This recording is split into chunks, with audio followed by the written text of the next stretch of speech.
사도 바울이 데살로니가 교회의 성도들에게 두 가지를 부탁하며 권면합니다. 1절에 보면 그러므로 형제자매 여러분 끝으로 우리는 주 예수 안에서 여러분에게 부탁하며 권면합니다. 여러분은 어떻게 살아야 하며 어떻게 하나님을 기쁘게 해드려야 할 것인지를 우리에게서 배운 대로 하고 있으니 더욱 그렇게 하십시오. 두 가지 부탁은 신자로서 어떻게 마땅히 살아야 할 것인가 라는 것과 어떻게 하나님을 기쁘시게 해드릴 것인가 라고 하는 그러한 내용이었습니다. 사도 바울은 이 두 가지를 부탁하며 권면했었죠. 이러한 두 가지 이 권면에 대한 세부적인 지시들도 사도 바울은 짧은 3주간의 전도를 통해서 가르쳤던 것으로 보입니다.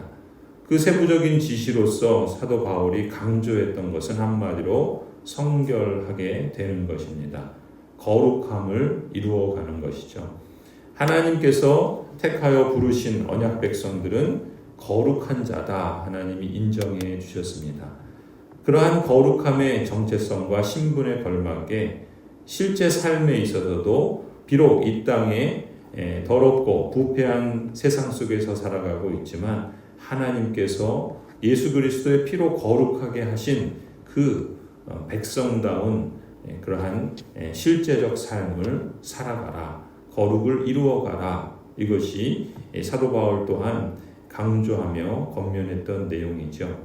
그 세부적인 지시들을 이렇게 표현합니다. 2절에 우리가 주 예수의 이름으로 무슨 지시를 여러분에게 내렸는지를 여러분은 알고 있습니다. 하나님의 뜻은 3절 여러분이 성결하게 되는 것입니다. 이 성결하게 되는 것, 거룩함은 흔히 생각하는 것처럼 종교 생활에만 국한된 용어는 아니지요. 거룩함이란 새벽 기도를 하거나 주일 예배에 참석하거나 교회 직분을 맡거나 선교에 참여하는 것을 의미합니다. 당연하죠.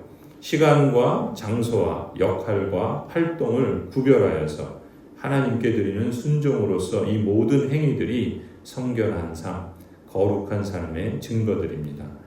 하지만 사도 바울이 권면하는 내용을 보면 이것이 전부가 아니다라는 것을 우리는 주목할 필요가 있겠죠. 3절 이후에 이어지는 말씀에서 사도 바울은 구체적으로 어떤 내용들을 권면하고 있는가?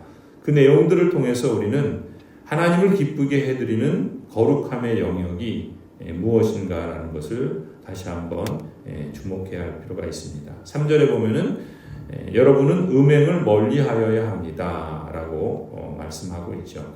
성적인 구별과 헌신 역시도 거룩함의 영역이다 라고 말씀합니다. 4절에 보면 각 사람은 자기 아내를 거룩함과 존중함으로 대할 줄 알아야 합니다 라고 권면하죠. 아내를 대하는 태도가 거룩함의 영역이다 라고 말하고 있습니다. 5절에 보면은 하나님을 알지 못하는 이방 사람과 같이 세욕에 빠져서는 안 됩니다 라고 가르칩니다.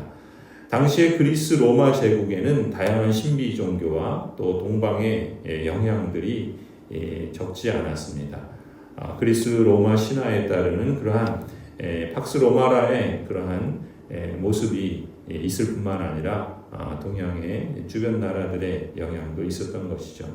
특히 그러한 이교적 풍습을 따르지 않는 삶, 그것이 바로 거룩함의 영역이다라고 강조하고 있었던 것이죠. 6절에 보면은 또한 이런 일에 탈선을 하거나 자기 교우를 해하거나 하지 말아야 합니다. 이 탈선하거나 교우를 해하는 일이 없도록 주의할 것을 거룩함의 영역으로 말씀하고 있습니다. 7절에 보면 하나님께서 우리를 불러주신 것은 이처럼 더러움에 빠져 살게 하시려는 것이 아니라 거룩함에 이르게 하시려는 것이다. 요약하면은 더러움에 빠져 사는 삶, 그것을 버리고 이제 거룩한 하나님 나라의 백성다운 그 삶을 추구하라. 그러한 삶을 이루어가라 라고 권면하며 강조했던 것이죠. 그렇게 보면은 이 거룩함이라는 것은 앞서 말씀드린 것처럼 종교 생활에만 국한된 것이 아니라는 것이죠. 하나님과 흔히 소위 당시의 사람들이 종교적인 것이 아닌 일상적 영역이라고 여겼던 하나님과 직접 관련이 없어 보이는 그러한 매일매일의 일상 속에서 하나님의 뜻에 주목하는 일상적인 영성이 바로 거룩함의 중요한 부분이라는 것을 말씀하고 있는 것이죠. 이처럼 종교 생활은 잘하는 것 같은데 일상생활에서 하나님을 기쁘시게 하는 성결한 삶을 살라라고 하는 이 경고를 저버리는 사람은 8절에 그러므로 이 경고를 저버리는 사람은 사람을 저버리는 것이 아니라 여러분에게 성령을 주시는 하나님을 저버리는 것이다. 이렇게까지 강조해서 말씀하고 있습니다. 그런데 감사하게도 이 데살로니가 교회의 성도들은 이러한 사도 바울이 이미 언급한 이 지시들을 잘 순종하고 있었던 것으로 보입니다. 놀라운 일이죠. 예수 그리스도의 복음을 사도 바울은 불과 3주 정도밖에 전하지 않았는데 이렇게 하나님의 말씀을 그대로 순종하는 모습들이 그에게 있었던 것입니다. 그렇게 보면은 신앙을 처음 가졌다고 오래 믿은 사람보다 신앙이 수준이 낮거나 또 순종의 정도가 그냥 아주 가벼운 것에만 그칠 수 있는 것은 아니라는 것을 볼 수 있습니다. 오히려 처음 믿은 그 신앙이 하나님의 말씀 위에 잘 세워진다고 한다면 얼마든지 어떻게 살아야 하는지를 알고 또 어떻게 하나님을 기쁘게 해드려야 하는지를 알며 실천하는 모습을 보일 수 있다는 것이죠. 그런 점에서 데살로니가 교회 성도들은 사도 바울과 또 이러한 복음 사역자들의 가르쳐준 바대로 순종하고 있었던 것이죠. 그래서 사도 바울은 앞으로도 더욱더 그렇게 하십시오라고 권면했던 것입니다.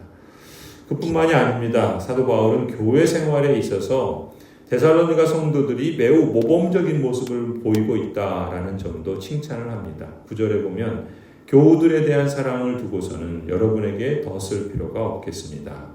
여러분이 직접 하나님께로부터 서로 사랑하라고 하시는 가르침을 받아서 온 마케도니아에 있는 모든 형제자매들에게 그것을 실행하고 있기 때문입니다. 형제자매 여러분, 우리는 여러분이 더욱더 그렇게 하기를 권면합니다. 데살로니가 교회의 성도들은 서로에 대한 사랑을 실천했던 것이죠.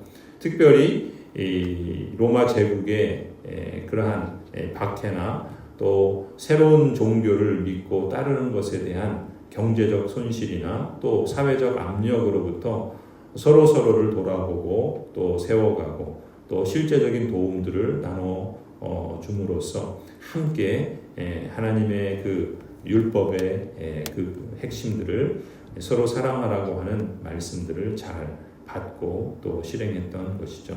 그런 점에서 사도 바울은 데살로니가 교회 성도들이 너무나도 자랑스럽고 또 자부심을 느낄 수 있었던 것이죠. 그래서 사도 바울이 여러분에게 더 쓸 필요가 없다라고 할 만큼 잘하고 있던 것입니다. 그런 점에서 계속해서 그러한 일들을 이루어갈 것을 권면하죠. 더 나아가서 이렇게 사도 바울이 강조하는 거룩함, 성결한 삶을 이루어가는 것, 이러한 삶은 그야말로 포괄적인 거룩이라고 할 수 있습니다. 다시 말해서 종교생활과 일상생활뿐만 아니라 더 나아가서 사도 바울은 개인의 삶에서 그리고 공적인 사회생활에서도 성결하게 사는 거룩을 추구하라 계속해서 권면하죠. 11절입니다.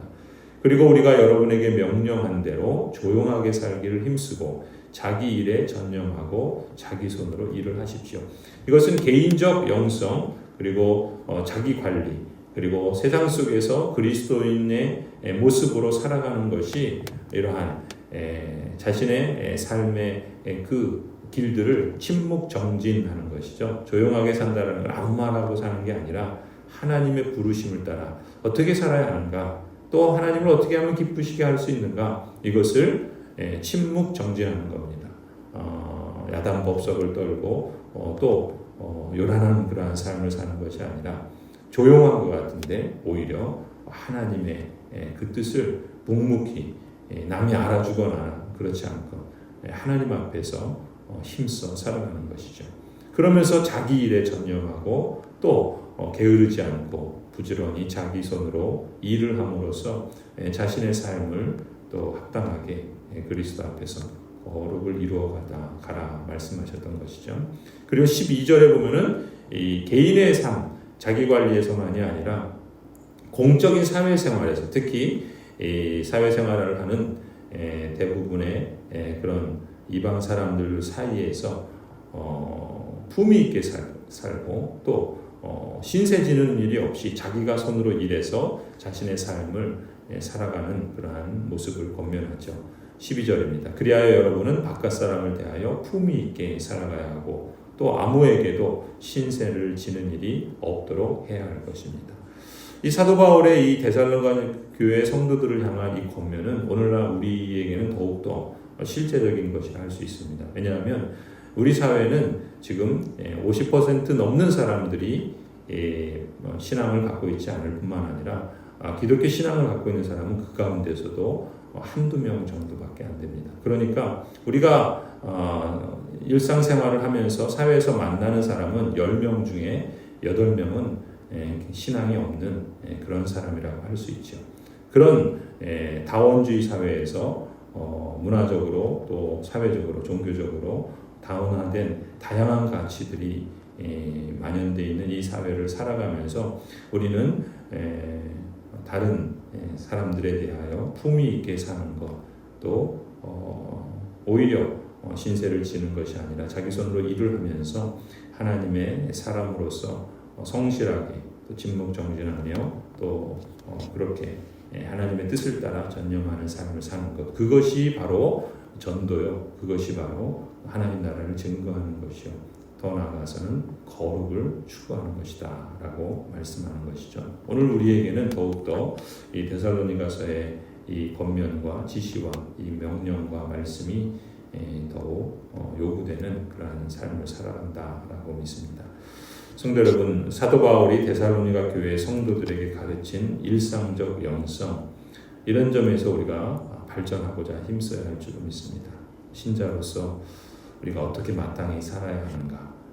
더 이상 우리 사회는 교회가 중심이 된 사회가 아닙니다. 오히려 주변부에 있고 또 사람들에게 외면을 받으며 과거에는 예수님 믿으면 잘 살 수 있다라는 희망이 깔려 있어서 많은 사람들이 교회로 오지만 이제 많은 사람들은 교회가 없어도 신앙이 없어도 잘 살 수 있다라는 생각을 갖고 실제로 그렇게 잘 살아갑니다. 그런 사회 속에서 우리가 어떻게 전도를 하고 어떻게 하나님 나라의 복음을 증거할 것인가. 이것은 오늘 이 사도 바울이 데살로니가 교회 성도들에게 하는 말씀을 통해서 깊이 묵상하고 실천해야 할 줄로 믿습니다. 신자로서 우리가 이 다원화된 사회 속에서 어떻게 살아야 하는가, 어떻게 주변 사람들과 조화로운 삶을 살고 또 그 속에서 평화를 이루어가며 어떻게 서로에게 유익을 줄 만큼 우리는 그리스도인으로서 품위 있게 또 하나님 나라의 백성다운 그러한 면모를 진묵정진하며 또 오히려 신세를 지는 사람이 아니라 선을 행하는 그러한 삶으로 살아갈 것인가.